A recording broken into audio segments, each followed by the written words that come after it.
on intraperitoneal bladder perforation during TURBT. I think Dr. Singh has partly covered about intraperitoneal bladder rupture also.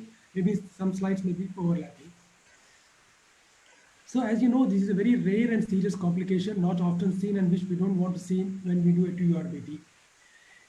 In the literature, it is mentioned that the intraperitoneal perforations requiring intervention, they amount about 0.35% of all the TURBTs. So what are the implications when there is intraperitoneal perforation? What are the implications? So when there is a perforation, we may not be able to complete the TURBT. It may lead to termination of the procedure. There is a risk of cancer cells disseminating, going out into the peritoneal cavity, and the risk of pelvic and distal metastasis. And when we are contemplating to give an intravesical mitomycin during resecting NMIBC, we may not be able to do this because of the perforation. And whenever there is a perforation, there is a risk of bleeding and transrectal resection syndrome, infection, and the need for repair, either open or lap, and the morbidity of converting an endoscopic procedure to a open or laparoscopic procedure. So these are the implications when there is intraperitoneal bladder rupture. So what are the risk factors? I think part of this is covered by Dr. Singh. It is usually seen in elderly patients, especially in postmenopausal females. Pre-treated bladders, this is very important. Prior resections, irradiated bladders, previous intravesical installations, all these predispose to IP perforation. And location of the tumors located on the dome, anterior wall and high posterior wall, larger tumors, over distant bladder. I think this point has been emphasized very well. And diverticular tumors, because the wall is very thin, and if you resect more, you end up entering into the peritoneal cavity. Aggressive deep resection, something called radical TURBT, where you end up in resecting too much, and there's a risk of perforation.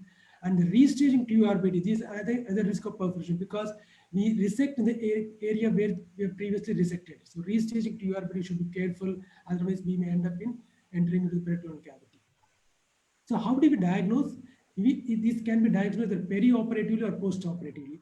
Perioperatively, if you see a black hole and if you see a bowel loops, you are very pretty sure 100% that you have entered the peritoneal cavity. And the other signs, like you are irrigating, the bladder is not distending.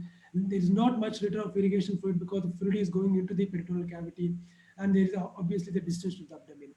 And you put a contrast and bring your C-arm, you'll see the contrast delineating the bowel loops. That means this is the intraperitoneal perforation.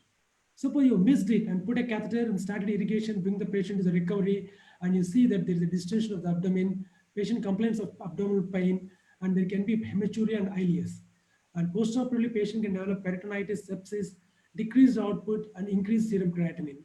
And of course, when you have all these signs and symptoms, when you do a cystography, especially CT cystography, the diagnosis is confirmed.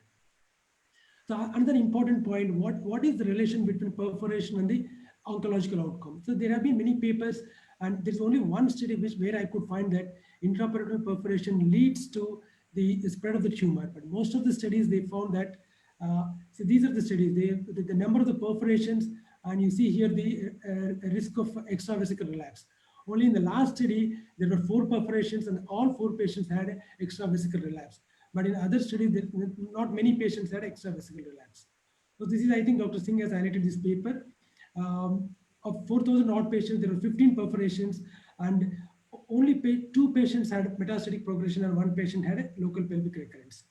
So what is the risk factor for extravesical recurrence when there is an intraperitoneal perforation? When the patient has got a high-grade, high-stage disease, large perforation, residual tumor, that means you have not completed the TURBT and there is a perforation, there is a risk of recurrence. CIS, because in such cases there will be a free flow of urine from the bladder into the peritoneal cavity, and delay in diagnosis. All these factors, they are risk factors for extravesical recurrence when there is the IP perforation. So how do we manage?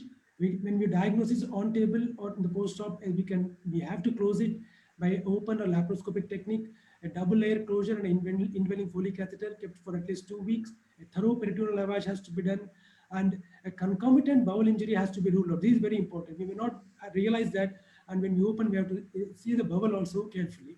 And suprapubic drainage is avoided in these patients. And resection of residual tumor is possible when we do a laparotomy. If the tumor is close to the perforation, you can excise the tumor at the time of repair. So the other ways of repairing is a very, very small perforation, just do a simple bladder drainage. and bladder drainage plus percutaneous intraperitoneal drain placement can also be done. This is one technique which was described in the literature, where they pass the scope through the perforation into the peritoneal cavity, abutting the skin, made a nick, and brought the Foley catheter under the scopic guidance into the peritoneal cavity. So there are two catheters, one in the peritoneal cavity and one in the bladder. So the one in the peritoneal cavity drains the peritoneal cavity, other the bladder. So that's how the rent heals spontaneously. So how do we prevent it? I think this is already highlighted. Avoid over distension. Use a loop in a manner that follows the bladder contour, like moving loop. Use low power settings. You should be aware of the inflow and outflow, so that you will be aware that the outflow is not much, then you suspect bladder perforation, and take measures to prevent operator check. So to conclude, intraperitoneal perforation during TURBT can lead to extravesical disease, which carries dismal prognosis. Of course, not many reports are there, and a high clinical suspicion of bladder perforation should prompt immediate cystography and open surgical exploration if indicated. Thank you. Thank you, Dr. Surya Prakash. One question to you. What kind of fluid do we recommend for the peritoneal lavage? While you can unshare, and I'll ask Dr. Kalyan Sarkar to be ready. What fluid do we use for the interperitoneal lavage? Yeah, so we use normal saline for lavage, and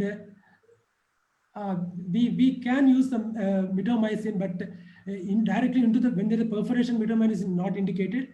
Normal saline or sometimes distilled water, because distilled water is supposed to be detrimental to the cancer. Is there a role of betadine diluted? Betadine, I'm not aware, sir. Distilled water and normal saline, I'm not aware of betadine. Dr. Surya, one question. Yeah. Is there an indication of emergency cystectomy in a patient with large perforation of the bladder and big tumor? Yeah, if the tumor is like sessile, like a muscle invasive tumor or torrential bleeding, then there is an indication for cystectomy in such cases. Yeah, the challenge in these patients is the bowel is not repaired and the consent and the increased morbidity. Correct. Thank you, Surya Prakash.